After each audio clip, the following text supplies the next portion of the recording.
Hey toy fans, Aaron here. Today we're taking a look at the 6-inch Black Series Target exclusive Chewbacca from the Solo movie. So let's head to that table and check this one out. And a quick look at the packaging, as there's nothing really new here. Chewbacca does come in that red and black box. Get you the Star Wars Black Series logo on top, and then through that window you see the Chewbacca figure with the included goggles and blaster rifle. And then on the bottom you got the artwork of Chewbacca wearing the goggles. Looking pretty good there. On the side of the packaging, no number in the lineup since this is an exclusive. And then on the back side, much of the same. You got your Star Wars Black Series logo, still with no number there. A much larger image of Chewbacca with those goggles on, as you saw on the front of the packaging. And then just a very brief write-up about Chewbacca at this time in the Solo movie. And now taking a look at him out of the packaging, it's a pretty good looking figure. I think the coloring of them is much better. I like it much better than the other releases we have. I like this lighter brown instead of the darker brown that we've seen before. And one thing to note, the only thing new on this figure, aside obviously the difference in the bandolier and the weapons,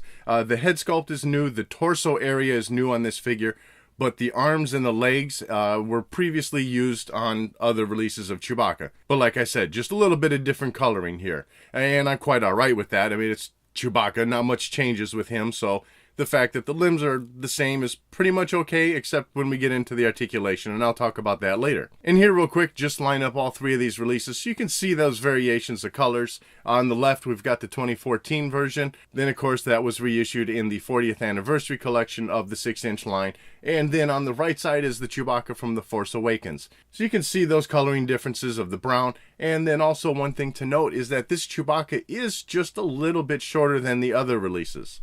Not all that much, I'd say maybe 1/4 of an inch or something, but you know, when you're holding it on its own, it's really not noticeable at all. But anyways, back to this figure that we're looking at. Pretty good head sculpt in the area. Obviously the hair is done a little differently this time. Bit of a Jedi look to it, but really, you know, since he's riding on the train, he's got the goggles on. The idea here, I think, is more of a windblown effect to the hair area. I will say, as far as the sculpting of the face, something's not working for me here. I kind of prefer the sculpting that we got on the other releases.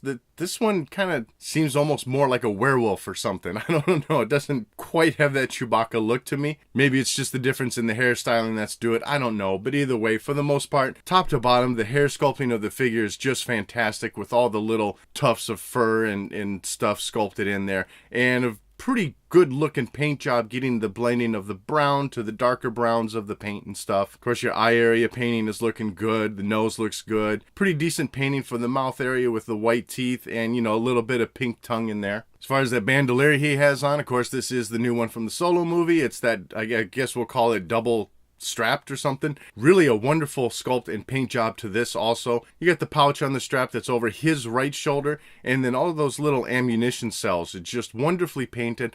Lots of little weathering and stuff in there, and then of course topped off with the black at the tip of it. As it rotates around to the backside, you'll see that that strap is all plain on the backside. You know, I think the 3 3/4 inch figure started off plain, and then they updated it to add some straps or something to the back of that. I kind of don't know which one is accurate. I guess I didn't look close enough in the movie to see. So if you're just wondering, the backside of these bandolier straps, they are pretty flat. And as far as the rest of the body, we'll just kind of take a quick look, since really it's just a lot of fur with different shades of brown and stuff painted in. You know, you got your little drapes of tufts of hair at the joints of the elbow and along the hand and wrist area. In that torso area, one thing that they changed here, you've only got the one section of the waist, you know, going right along the midsection there, whereas the other releases of the figure, he had essentially 2 waist sections for articulation. So this one's just got the one, the others had the 2. And as I do the articulation later, you're going to see, I think you get a much greater range because they're using that new waist articulation that they started using with Lando, and I think it was the Han Solo, the young Han Solo figure. One thing that my eye keeps going to on this figure, though, is right at the top of the thigh there. That plastic just does not have a lot of sculpting to it that's peeking through there. So it's this very plain spot that just sticks out like a sore thumb. So it's super minor, though, and I noticed one of the other figures, releases of Chewbacca, has that also. And going down the rest of the legs, of course, like I said, the sculpting is something that we've already received on previous Chewbaccas, but still, it looks good. Nice painting. And then down at the feet, of course, you got some gray paint for the pads of the feet themselves. Now, as far as the articulation of the figure, of course, obviously with all this hair going around the shoulders, you're just going to be pretty limited in what you can do. Not a lot of movement there.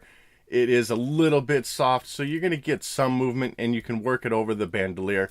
But otherwise, that's side to side is what you're limited to. nothing nodding there, and you do get some movement up and down. It's not a bad range really for this figure. At the arm area, you're able to bring those straight out. And then, of course, you get your swiveling in there. As far as that elbow articulation, you're not going to get the elbows going straight out.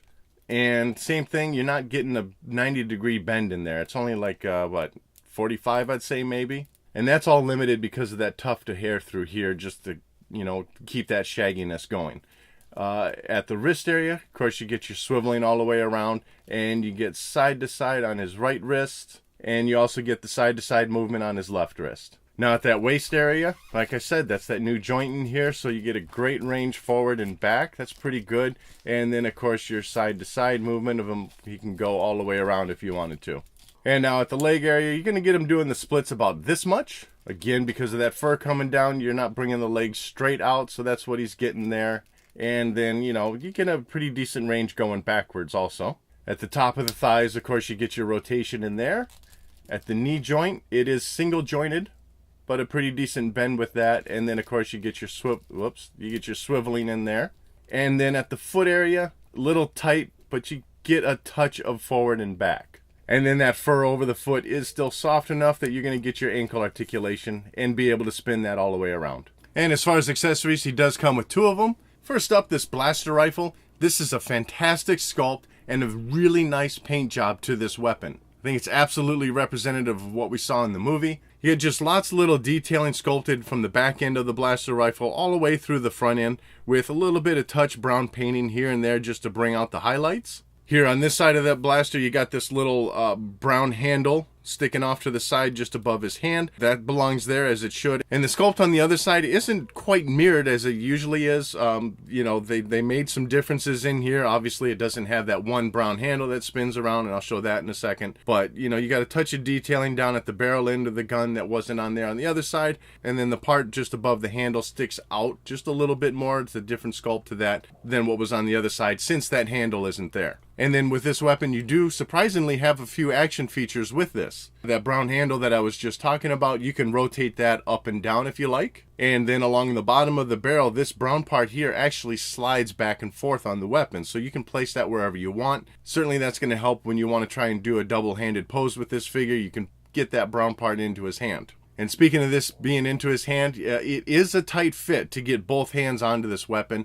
It's just a much tighter grip on the hands, but you can work the hands open to get this weapon in there. Because of that limited articulation, not being able to bring those elbows up 90 degrees, you're not going to get as dynamic of a pose when he's holding this weapon in a double-handed manner. And for that second accessory is, of course, the goggles that he used in the Solo movie. It's a pretty simple accessory, but you know what? This works wonderfully. You don't need a lot of detailing to the sculpt, so what you have here are just, that's what it is. It's goggles. Nice little silver rim around the clear plastic, and then you do have this little band of fabric that does stretch around. So obviously with that, no problem getting it to fit over his head. It slides around the eyes very nicely, and I think they sit in there just perfectly. So overall, this is a really good looking figure. Like I said, as far as the head sculpt, I'm not entirely hip on it, but it's not a deal breaker for me. I don't know, it's just like I said, just something about him doesn't look quite like Chewbacca. Maybe it's that the mouth area is a little smaller or something, but nevertheless, the rest of them is looking really good. I like the change that they did in the torso area, and you certainly got a great range of articulation because of that. And of course, getting the goggles as an accessory to this figure certainly changes the look up and separating, what is now going to be 3 Chewbaccas on your shelf. And so that wraps up this look at the 6-inch Black Series Chewbacca, again, from the Solo movie. I'd love to know what your thoughts are on this figure in the comment section below. And as always, thanks for watching.